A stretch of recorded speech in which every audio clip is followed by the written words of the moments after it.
C'est l'heure de politique en partenariat avec Slate.fr. Bonsoir Jean-Marie Colombani. Bonsoir Roselyne. Moi je suis plus libéral, moi je suis plus réaliste, moi je suis le rempart contre la marée lepéniste, Fillon-Juppé, Juppé-Fillon.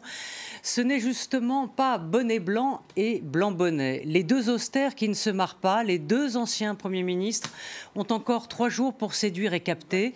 Au jeu des 7 différences, on en trouve et elles sont assez grandes économiquement, idéologiquement. Quelle droite veut le peuple de droite? On en parle avec nos invités sur ce plateau. Bonsoir Arlette Chabot. Bonsoir. Vous êtes éditorialiste à Europe 1 et LCI. Et puis Jean-Louis Bourlange, bonsoir. Ancien député européen, essayiste et éditorialiste. Alors, Jean-Louis, François Fillon est arrivé en tête au premier tour. Les électeurs ont appuyé sur le siège éjectable de Nicolas Sarkozy. Ils n'ont pas voulu du favori Juppé. C'est une révolte aussi, hein? Je ne sais pas si c'est une élimination, c'est une décapitation. Il est certain que la majorité des électeurs de droite ne voulaient plus de Nicolas Sarkozy. C'est quand même très impressionnant qu'il ait fait un score aussi limité. C'est d'ailleurs assez injuste, compte tenu de son bilan d'ancien président, qui était un bilan très honorable, qu'il a eu simplement le tort de ne jamais défendre.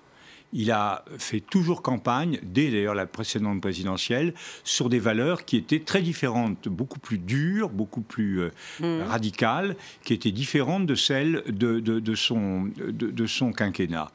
Résultat, il a été désavoué par les Français en 2012, et là, les Français ont estimé que c'était quelqu'un dont on ne savait plus très bien ce qu'il pensait, dont on ne savait plus très bien s'il allait faire ou pas faire ce qu'il disait. Il y avait une impression de rodomontade. S'il travaillait Non, je crois qu'il est quand même très travailleur, très doué, très compétent, plein de talent, plein de charme.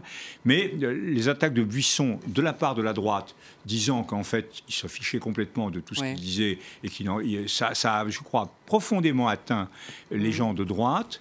Les valeurs de droite, c'est plutôt la droite en Lodène que la droite bling-bling. Oui. Et de ce point de vue-là, Fillon correspondait mieux. Et sur le centre et la gauche, alors qu'il avait par exemple un bon bilan européen pendant son bon bilan présidentiel européen, il s'est fixé sur des positions, par exemple faisant l'éloge de Orban ou des choses comme ça, qui étaient vraiment extrêmement, disant qu'il faut supprimer la Commission, il faut enlever les compétences de l'Europe, enfin des positions assez anti-européennes. Donc il n'était pas cru par la droite de la droite, et il n'était pas, et il indisposait la gauche de la droite, si je puis dire. Donc il a été éliminé, et il a été éliminé au profit d'une droite très classique. La force de Fillon, c'est d'avoir réconcilié au premier tour, d'une façon assez impressionniste, sans arrêt, à peu près toutes les droites. Il est à la fois catho, conservateur, libéral, souverainiste, la droite de droite, dans la mesure où elle se distingue de la droite centriste, qui, elle, est européenne et beaucoup plus sociale et beaucoup plus ouverte sur le plan des mœurs. Alors, vous venez de décrire effectivement ce qui vient de se passer. Arlette Chabot, à un moment, on parlait de Buisson. Est-ce que cette ligne Buisson, en quelque sorte, elle a glissé chez François Fillon? Non, moi je ne dirais pas ça. C'est pour prolonger un peu. C'est-à-dire qu'au fond, Nicolas Sarkozy, ancien président de la République, a fait une campagne. Il était le porte-parole du peuple en direction du milieu populaire de droite, et c'est pas eux qui votaient majoritairement à la primaire. Donc là, il avait un problème, et on le voyait dans les débats. Finalement, les deux hommes d'État, c'était d'un côté Alain Juppé, et c'est devenu progressivement François Fillon. C'est eux qui prenaient de la hauteur, et on voyait Nicolas Sarkozy s'enfoncer. Au fond, quand on lui disait, il a entendu ça tout le temps, mais pourquoi ne l'avez-vous pas fait pendant votre quinquennat sur des échecs ou des promesses non tenues? Eh bien, au bout d'un moment, il a trouvé qu'il fallait proposer un référendum, 2 référendums, voire plus, pour montrer aux électeurs que cette fois, il était vraiment déterminé à faire et que c'était les Français qui, encore une fois, allaient approuver son programme et garantissaient que les promesses seraient tenues. Donc, au fond, il a semblé faire une campagne démagogique, reprendre, c'est vrai, certains thèmes de 2007, mais surtout de 2012, et ça n'avait déjà pas marché. Et donc, cette campagne en direction des milieux populaires qui ne votent pas était effectivement une erreur, et il s'est fait engloutir par ces deux concurrents. Et en plus, c'est vrai qu'Alain Juppé peut dire vraiment en vouloir beaucoup à Nicolas Sarkozy, et François Fillon peut le remercier, car effectivement, Nicolas Sarkozy, persuadé que l'adversaire était Alain Juppé, l'a ciblé en permanence pour l'affaiblir, et il a... vaste communicant, favorisé. Je disais tout à l'heure, Jean-Marie, donc les Français, dans le fond, enfin, ceux qui ont voté, ont refusé le vote, c'était le vote anti-favori.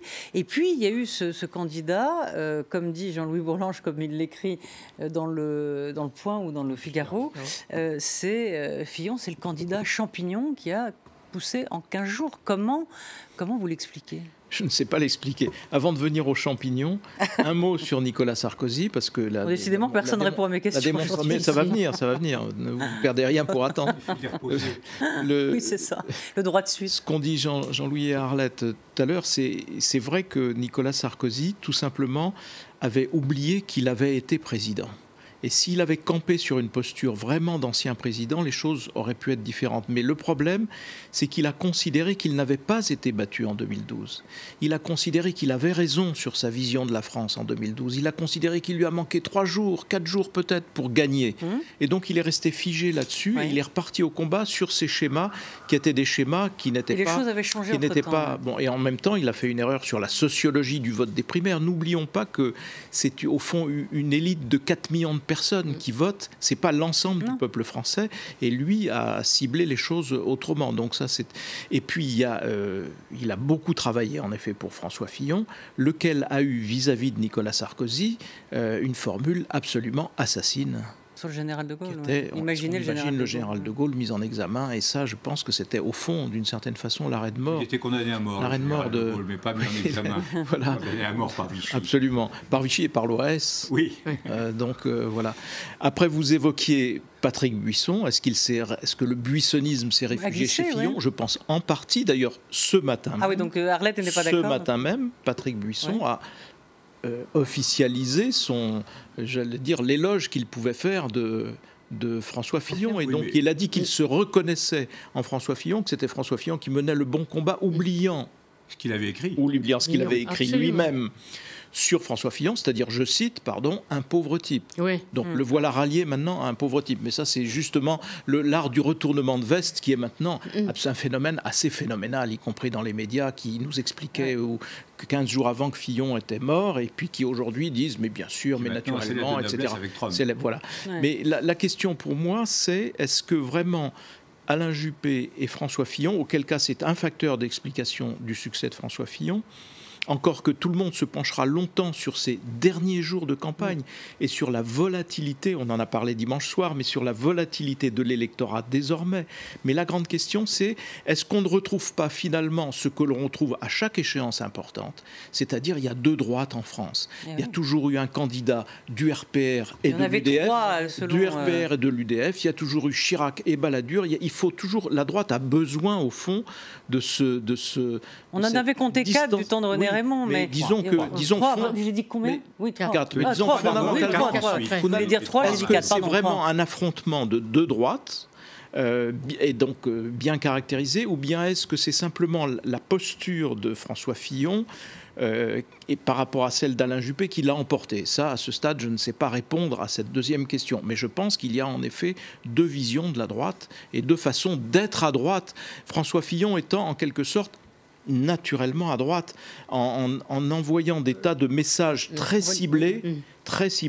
Un seul exemple, on va l'écouter, un seul exemple en direction de la droite catholique, celle-là, un seul exemple, le fait de cibler l'adoption par les couples homosexuels veut dire pour tout le monde, il est contre, en fait il est contre le mariage des homosexuels, il ne remettra pas la loi, mais il est contre. Et donc ça c'est un des exemples de la façon dont Fillon a lancé des messages très ciblés à différentes catégorie de gens de droite. Je crois aussi à la dimension tactique de l'affaire. Si Fillon est un candidat champignon, c'est-à-dire un candidat qui bouleverse l'ensemble des pronostics en 15 jours, en 3 semaines, c'est absolument extraordinaire comme phénomène, c'est d'abord parce que c'est, je crois, la conséquence de la polémique qui a été engagée par François Bayrou, qui a engagé une polémique très dure contre Nicolas Sarkozy, comme toujours avec Bayrou, très bien argumentée, avec un talent polémique indiscutable, mais c'était hors la loi des primaires. D'abord, il était extérieur aux primaires, et on ne pouvait pas, dans les primaires, parler de façon aussi violente, parce que